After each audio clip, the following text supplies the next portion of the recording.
Hi, this is Sarit Switzer, and welcome to the It Is Taught podcast, a podcast devoted to the teachings of Rabbi Shneur Zalman of Liadi as recorded in his most famous work, the Tanya.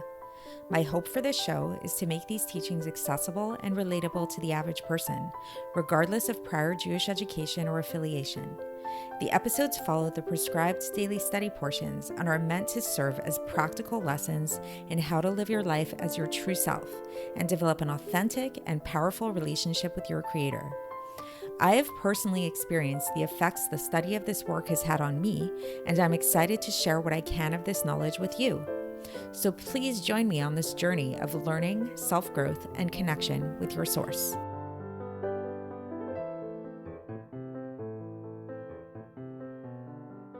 Hi, and welcome to the It Is Taught podcast. This is episode 312 for the 5th of Tishrei in a leap year.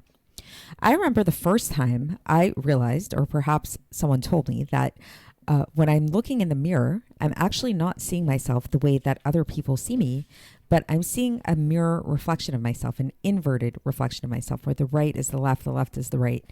It really weirded me out. It's really strange, right? And the truth is actually most phones, when you take a selfie on your phone, or just taking a picture on your phone, they're programmed to do this, to show you the mirror image of yourself. There's a feature on most phones where you can actually take off this feature. You can flip it so that it's actually a more accurate representation of your face, at least in terms of how other people see you.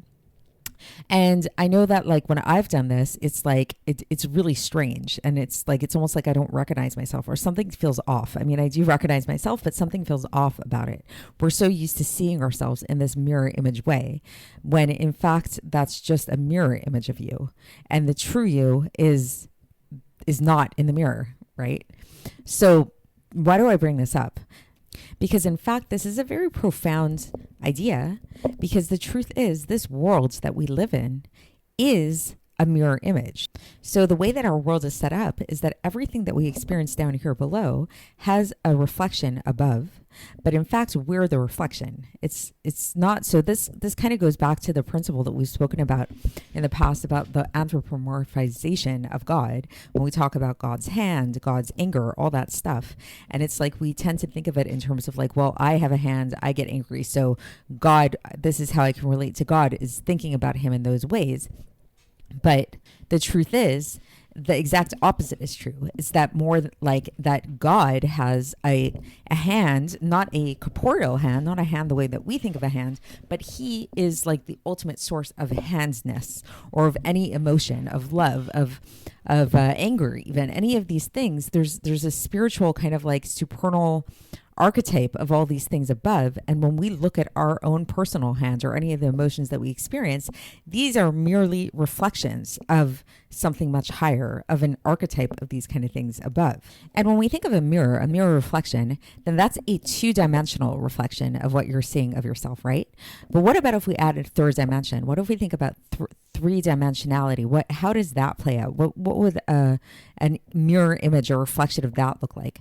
Well, so you can think of this in terms of a seal, like a stamp, that if you were to take a piece of concrete, let's say the celebrity stars that they have in Hollywood, or I've seen them actually in botanical gardens randomly, those little imprints on the ground, or any kind of imprint. So what's happening with that imprint? How does that imprint get created? Is that you have this stamp kind of thing, this seal, and the stamp is protruding. It's this protrusion that gives it this form of the stamp. And then you take the concrete, or you take whatever material you're putting the stamp into, and then when you put it into the concrete, what happens is you create this indentation in the concrete, and now you have that same image, but instead of it being protruding, it's actually indented. So what was once convex is now concave. So it again creates this reversal of effect. And another principle to keep in mind with all of this is a principle that comes up quite a bit in Chassidus, which is that the higher something's source, the lower it falls, or the lower it gets manifest down here.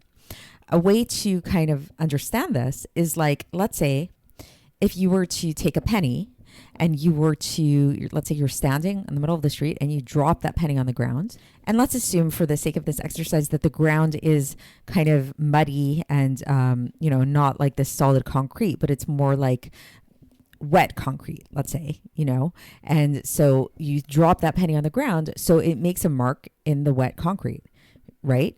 It's going to make a little mark there. It's going to have a little shape of that penny. Okay. But the imprint isn't going to be so deep. It's going to be pretty shallow if you're doing that from just standing. Now, what if you were to take that same penny and you were to drop it from a very high building and you should drop it down? The indent in the ground is going to be a lot deeper because the higher something is, the lower it falls. And that principle that we find in physical reality rings true for spiritual reality as well. So that spiritually speaking, the higher something's source, the lower it manifests down here, because everything in this world is that inverted seal, that inverted reflection of that which is above. So this is what we're going to be learning about today. And we're specifically going to be learning about this in the context of Torah and mitzvahs, and about how here in this world, Torah appears to be higher than mitzvahs, appears to be loftier, but in fact, in its source, in its root above, mitzvahs actually come from a higher place. So this episode today is going to get we're going to bring up quite a bit of Kabbalistic kind of terminology and everything. So bear with it and don't get too overwhelmed by that kind of stuff. But it is a really basic, simple concept in that way, that really the basic thing that we're going to be learning today is this idea of the higher source of the mitzvah in comparison to the Torah, even though here in our world, it appears to be the opposite. And the reason why we're bringing all of this up is because we've been learning that the broader discussion, the broader context of what we've been discussing in this Epistle 20 of Iggeres HaKodesh, is about the superiority of ex nihilo creation. And we contrasted that with causality. And we talked about where the power of this ex nihilo comes from, the ability that God has to create something from nothing. And we left off yesterday saying that this comes from the level of malchus. And what we're going to be learning about today is that this level of malchus actually has a connection with the mitzvahs, because the mitzvahs correspond to that part of God's name that is associated with malchus, versus the Torah corresponds to a part of God's name that seemingly seems higher, that is a higher part of God's name.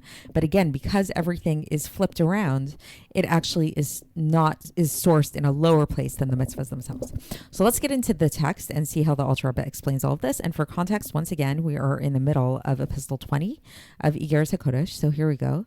So the Alter Rebbe begins and he says, through this, we will understand this idea that even though the mitzvahs are in malchus, and what does that mean that the mitzvahs are in malchus? That in the name of Havaya, in the tetragrammaton, the mitzvahs correspond to the last letter He of the name of Havaya. So the name of Havaya is made up of 4 letters. It's it's a Yud and it's a He and a Vav and a He.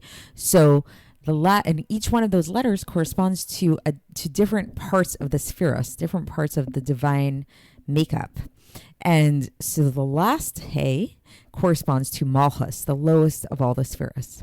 And the Torah, by contrast, corresponds to the Zer Anpin, which is the Vav of the Yud Ke Vav Ke. So the Zer Anpin, if you've been following along, is the 6 emotive attributes. So again, we have the 3 intellectual attributes, and then we have the 6 emotive masculine attributes, and then we have the 7th feminine emotive attribute, which is called malchus. And when we look at the tetragrammaton, the breakdown of it basically is that the first yud corresponds with chokhmah, the first intellectual attribute. The second, then the he after that corresponds to bina, the second intellectual attribute, and then the vav corresponds to the 6 emotive attributes, masculine emotive attributes, and then the he corresponds to malchus. So that's the basic idea, right? Okay, so now looking at this, then we say, okay, so the mitzvahs which are sourced in the last he, which is malchus, seem to be lower because the last he is a lower place, right? Malchus is lower versus Torah is in Zer Anpin, in the Vav, that seems to be higher. However, says the Alter Rebbe, within the Arich Anpin, which is in that place of Keter. So Arich Anpin is found in that space that is above Chokhmah, which is in Keter. It's the lower aspect of Keter. It literally translates to mean long face. So in that level of Keter above, in the Arich Anpin, we find that the mitzvahs are actually found in the skull, in the whiteness of the skull. So what does that mean? They are found in the part. So if you look at a person's skull, right, they have hair on their head, and then between the hairs is whiteness. There's like the skull. There's little paths, and these paths, says the Alter Rebbe, divide into 613 paths of the Torah, as it is found within Zer Anpin. So, meaning to say, so the source of the Torah comes from the supernal chokhmah, the supernal wisdom, in the concealed mind of Arich Anpin. And this is the wisdom of the meaning of the mitzvahs. So Torah, when we talk about Torah, we're basically saying that this is the mind of God. Torah is the intellect of God. It's that hidden intellect of God. And the hairs come out of the hair. It's come out of a person's head. That's like sort of like we think of it as wisdom. There's something about hair that it's kind of like the emanations of wisdom. So it's the emanations of the Torah. However, what we're saying is that the mitzvahs actually come from a higher place than the brain itself, than the mind itself. They come from the skull. They come from this place on top of the head, which is higher. And these are the paths through which these 613 aspects of the Torah emerge. And so the Alter Rebbe explains that this is like an inverted seal. So this is where we come to that imagery of this idea of na'utz tchilatan besofan. The beginning is wedged in the end. And this is the power of the Infinite One, blessed be He, to create something from nothing. Not through causality, not through ilah and alul, whereby the effect, the alul, would be encompassed by the ilah, the cause, and thus nullified to it. So meaning that it's like if you know the cause of something, then it's like the cause really takes precedent over the effect. It's really, what is the effect other than a manifestation of the cause?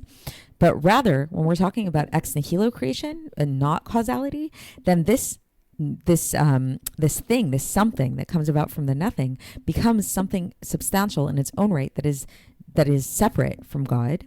And what's the purpose of this? Why did God make this creation something from nothing? Why did God create things that are so distinct from Him?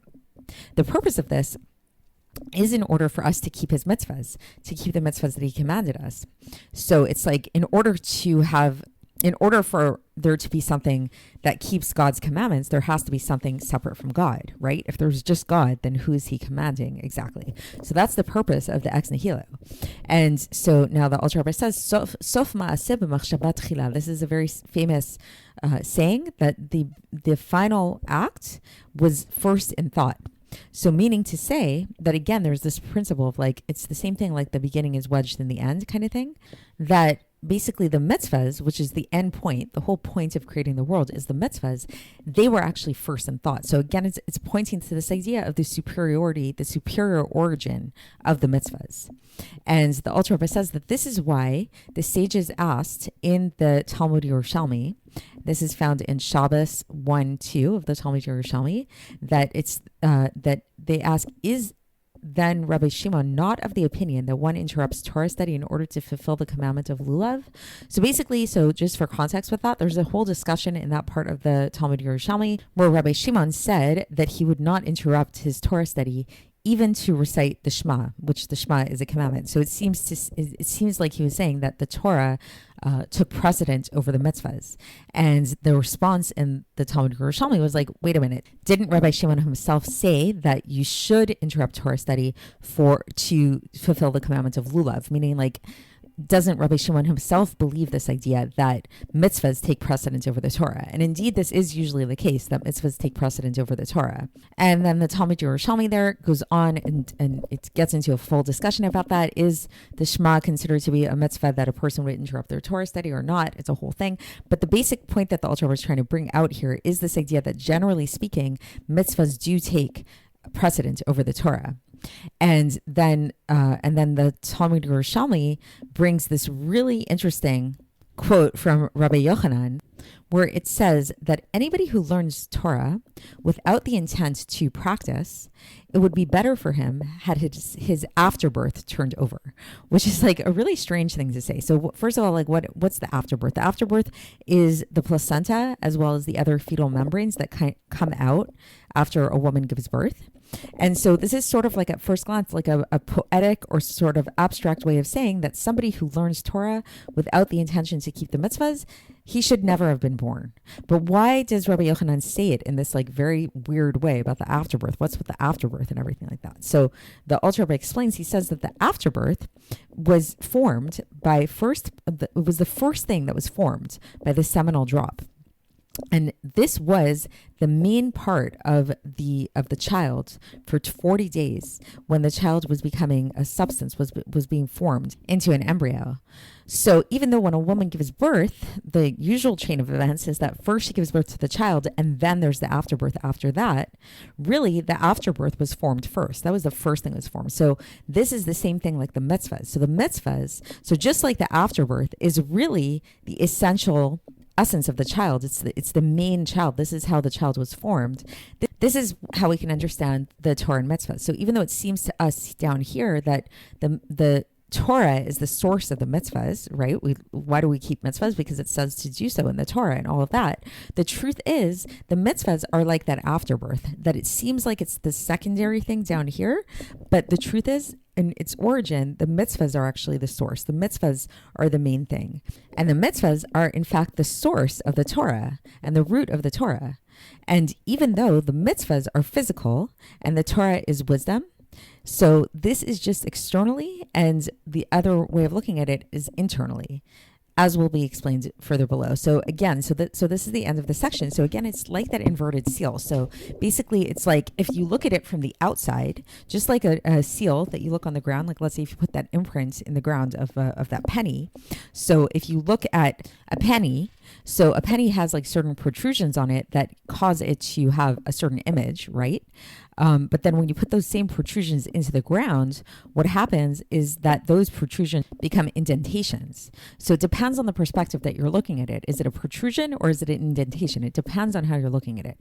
So from an external perspective, like if you were to just walk by and see that imprint in the ground, then it looks like an indentation. But if you were to look at the source of where that indentation came from, you look at the penny and you see the protrusion. So the same thing is here, that in our physical world, it appears to be that the Torah is higher and the mitzvahs are the secondary part, and the mitzvahs are coming from the Torah.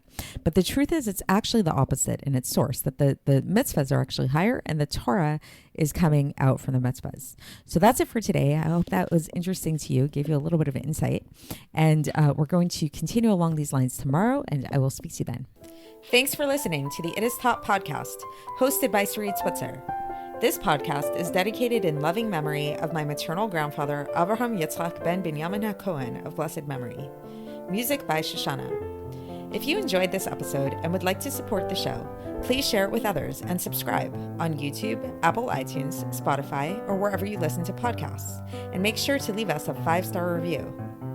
To find out more about the It Is Taught project, including more information on my soon-to-be published book, please visit our website, itistaught.com. To catch the latest from me, follow me on Facebook, Instagram, and Twitter. Looking forward to speaking with you tomorrow, and until then, have a great day.